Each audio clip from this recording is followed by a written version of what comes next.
आता जसं प्रत्येक पालकाची अपेक्षा असते की पोरानं काहीतरी करावं आणि माझे वडील आमचा खूप मोठा गोतावळा आहे. जसं 212 लोकांचा आमचा फॅमिली आहे, बर. जॉईंट फॅमिली होती. क्या बात आहे. तर त्यामध्ये वडीलच फक्त LLB झालेले आणि त्याच्यानंतर आधुनिक शेती करणारे. म्हणजे त्यांनी 2013ला शेतीनिष्ठ पुरस्कार, 2003ला शेतीनिष्ठ पुरस्कार आणि 2008ला कृषीभूषण पुरस्कार त्यांना मिळाला. आणि त्यांची एकच इच्छा होती की माझ्या पोरानं काहीतरी मोठं नाव कमवावं, माझ्या पोरानं शिक्षण घ्यावं.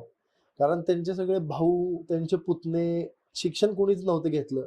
ते बिझनेस करायचे, शेती करायचे. त्यामुळे लहानपणापासून माझ्या डोक्यात एकच होतं की आपल्याला शिक्षण घ्यायचं आणि जवळपास आमचं इंजिनियर बनणं हे नक्की होतं. बर.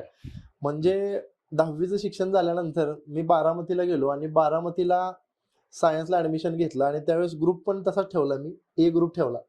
इंजिनिअरिंगच्या दृष्टीने. इंजिनिअरिंग आपल्याला इंजिनियर, मेरा लड़का इंजिनियर बनेगा हे वाक्य म्हणजे हे फिक्सच होतं आमचं आधीपासून. बरोबर.